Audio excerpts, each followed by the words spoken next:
Good evening, everybody. Hello there. Okay, it's time again for another episode of learning, and this time we're learning in the shadow, or in the challenge of recent events have been, quite upsetting. Again, a shooting at a synagogue in the San Diego area on the heels of a terrible attack in Sri Lanka, which was a revenge for an attack in a mosque in New Zealand. So, folks, I just want to say it the way I feel it and the way it is. We're living through challenging times.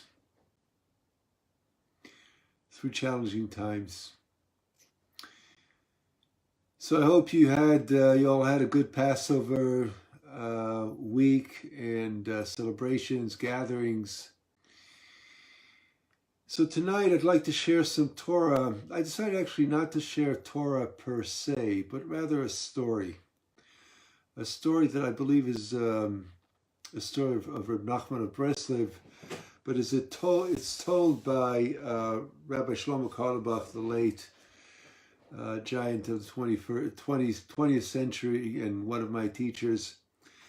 I'd like to read the story, share it with you, as a way of bringing perspective and holding on to the space of hope, responding to adversity in a way that does not deny but does not also give in to the challenge of aggression, violence, and adversity. Beautiful, beautiful story. It's really the sweetest. The book is called Shlomo's Story, and the story is on page 67, and it's called The Great Fixer. I love it. So tighten your seat belts, and here we go. The story is that the king of the world, the king of sadness, wanted to see if the world was still in good shape, that is, if everybody in his kingdom was sad. For sweetest friends, what makes a sad person happy? To meet someone else who is sad. What a joy! So the king of sadness walked all over the world and came back to his capital city ecstatic. His kingdom was invincible. The whole world was miserable. He had not met one happy person. But as he entered the city, the most horrible thing happened to him. There on the porch of a broken down house, on a broken chair before a broken table, with a plate that had a few scraps of leftovers, sat a man strumming a guitar and singing. Oi. And no question about it, the man was unbelievably happy. This was the end, a conspiracy, a revolution. Because the king knew, as well as anyone, that it would take only one happy person to destroy his entire kingdom. Clearly, he said to himself, the man must be watched. Not trusting any of his spies, for fear that they would be influenced by this clown, the king decided that he personally must attend to this happy man. So the king, who always wore a disguise when he inspected the kingdom, walked over to the happy man and said, "Hey, friend, I'd say, how do you do? But who are you? What, you don't know me? I am the great fixer. I can fix anything. I walk the streets of the world and I shout at the top of my lungs, I am the great fixer. Is there anything broken in your home? Bring your broken hearts, your broken lives. Bring me your broken world. I'll fix it for you in no time. It won't cost you much, just a few pennies, only enough to buy myself a feast. Because the feastale must be a feastale. The king was already nervous. Sad people don't feast. They shovel food down their throats.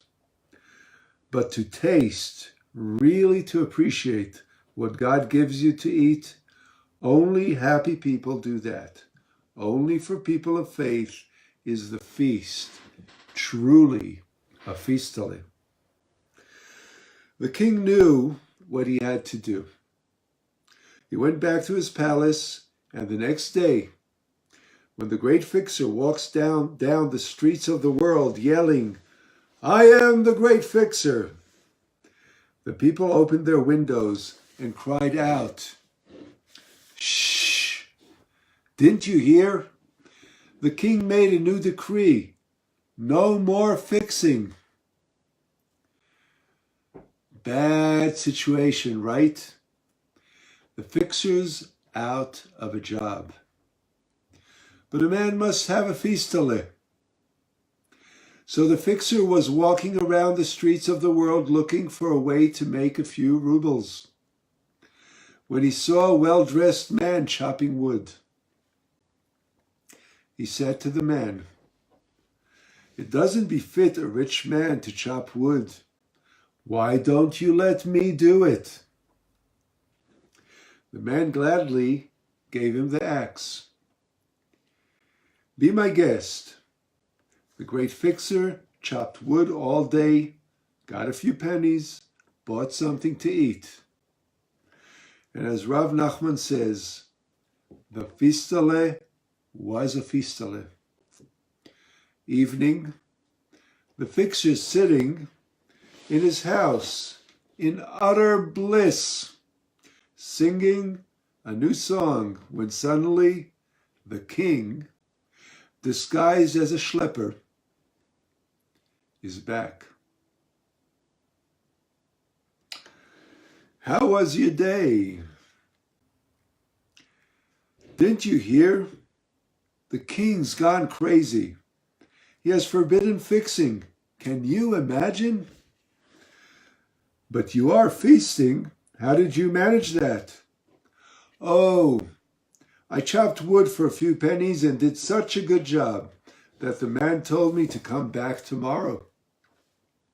Interesting, very interesting, said the king, and excusing himself, he hurried back to the court. Needless to say, the next day when the great fixer went to chop wood, the rich man ran over to him, overflowing with apologies.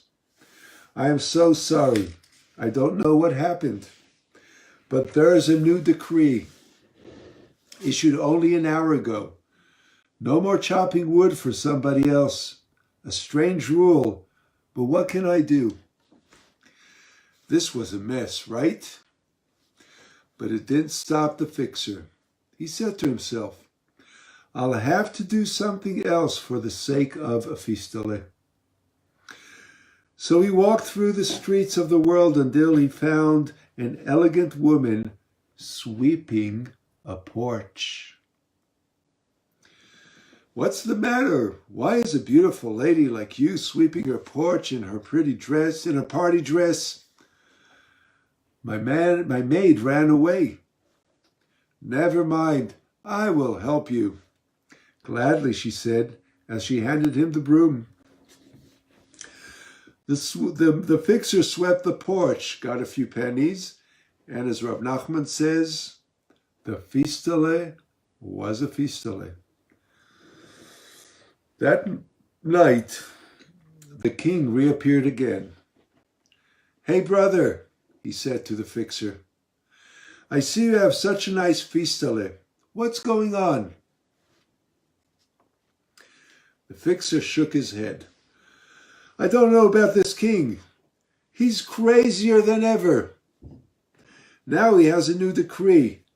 No more chopping wood." "That is terrible. So what did you do?" "I swept floors today and my boss told me to come again tomorrow." It goes without saying that when the fixer came to work the next day, what do you think happened? He found that the king had issued a decree against sweeping. Then came decrees against washing floors and raking leaves, peeling potatoes and lifting stones, baking bricks and taking out the garbage. He even forbade cleaning out stables and latrines. Whatever service the fixer found to do, the king took away from him the next day until the whole kingdom was falling apart. But the fixer had faith. He never gave up hope, not for one moment. So he thought, if you can't fix him, join him. Now the king, as you know by now, was always angry at someone, so the kingdom was always at war. The fixer decided to join the army. But soldiers at that time were paid only once in half a year. The fixer, however, he had chutzpah. When he came to enlist, he set a condition on his contract. "I'll become your soldier if you'll pay me 2 pennies every night." Enlistment was low. The general said, "It's the first time I ever heard of such an arrangement, but why not?" So the fixer became a soldier. He was given a fancy uniform and a big sword and told to report to the barracks every morning at a certain time. Now the fixer, being a happy man, wasn't the fighting kind, you know. He hadn't any idea what to do with his sword, for instance, but he was a good actor. So the first day during maneuvers, he marched up and down, waving his sword in the air and pretending to be mean. But actually, he was very careful not to hurt anybody. And that night, he was happy. He went to the office, collected his 2 pennies, and made, you guessed it, a feastale. This time, when the king dropped by, he could barely conceal the rage in his voice. "Hey, what's going on? What are you doing? Feasting again?" Not easy either. I told you before, the king has gone insane. He's got so many rules. He's made it impossible for his subjects to work. He's even ruining his kingdom. But I fooled him. "What did you do?" asked the king. "Well, I became a soldier. I'm really against war, but it was my only hope. Now I have a job for half a year." "But how can you eat? You won't get paid for 6 months." "Not me. I arranged a special deal." The king, furious, stormed into the headquarters that night and declared to the chief of staff, "Soldiers get paid only twice a year, no exceptions whatsoever." This time the king made it really hard for the fixer, who wasn't told that he would get no pay until he came that night expecting to get his money. The general refused to give him a cent or even to talk about it. But the fixer had to have his feast because he knew as long as there's at least one person in the world who keeps the kingdom alive with joy, one for whom the fistale is really a fistale, then everything is going to be all right. Now leave it to the great fixer to fix everything. On his way home, he just chanced upon a pawn shop, marched in and sold his sword. He made enough money to live for a year. But here's the thing. Every soldier must have a sword in order to work. Fortunately, the great fixer was still a fixer. He bought himself some silver paper, or what we call aluminum foil. He folded the paper over a piece of cardboard and made an imitation sword, which he stuck into his scabbard. And the next day, he paraded up and down in his uniform, waving his sword in the air and looking mean. But underneath his helmet, he was smiling. For after all, the fistale was still going to be the fistale. Now we're approaching the end of this tale, my friends. So be patient and open your hearts. The King of Sadness is back. So, brother, how are things? He asks the fixer. Ha, ha, ha, the fixer is laughing. The king did it again.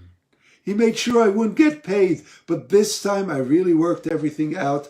I pawned my sword and now have enough money to live for an entire year. But the law of the kingdom is, sweetest friends, if a soldier pawns his sword, he gets the death penalty. Aha, the king thought to himself.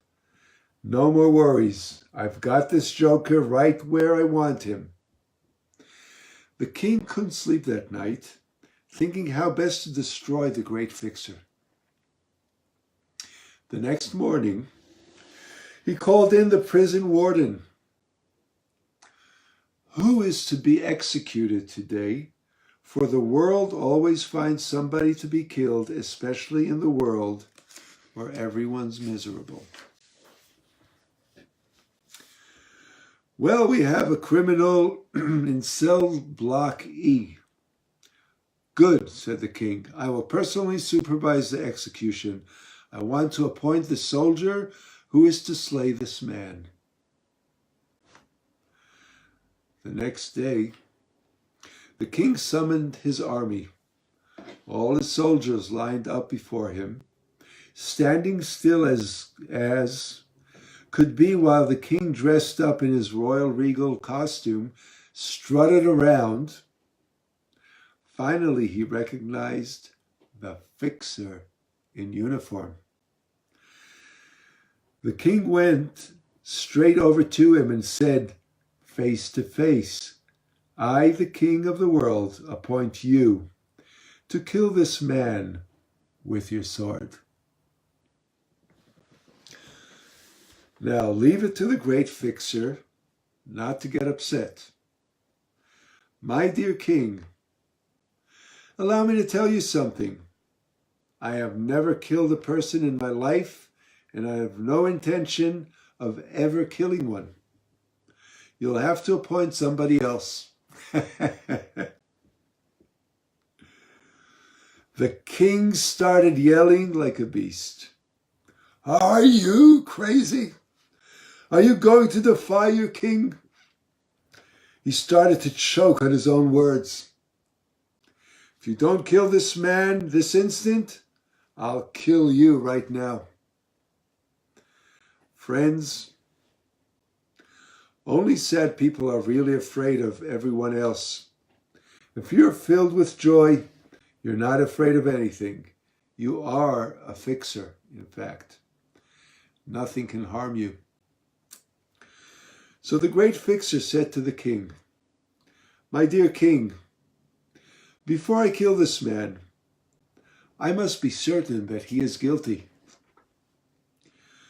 "What do you care if he's guilty or not? I am telling you to kill him," said the king. At this point, the great fixer realized once and for all that there was no reasoning with this king. But the law is the law. You must not kill an innocent man. So the fixer turned and appealed to everyone present. "Brothers and sisters, you must remember me. I am the great fixer. I used to fix all that was broken in your lives, your homes, your hearts. So you must understand that I know magic. I understand the truth. And I know one thing, when a man's guilty," and he put his hand on the hilt of his sword. "My sword is a sword that will kill.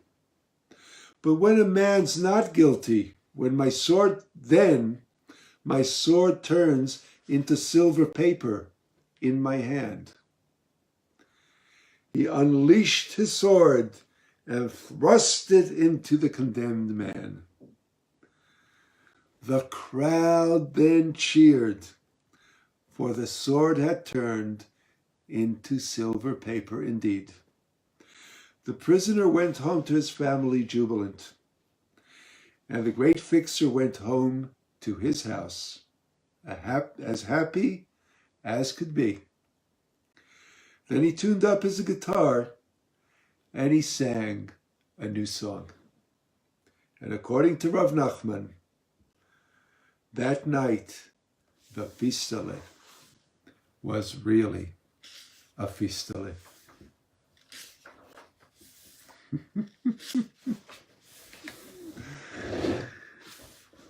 I love this story. The great Reb Shlomo Carlebach, an amazing storyteller, and Rabbi Nachman of Breslev.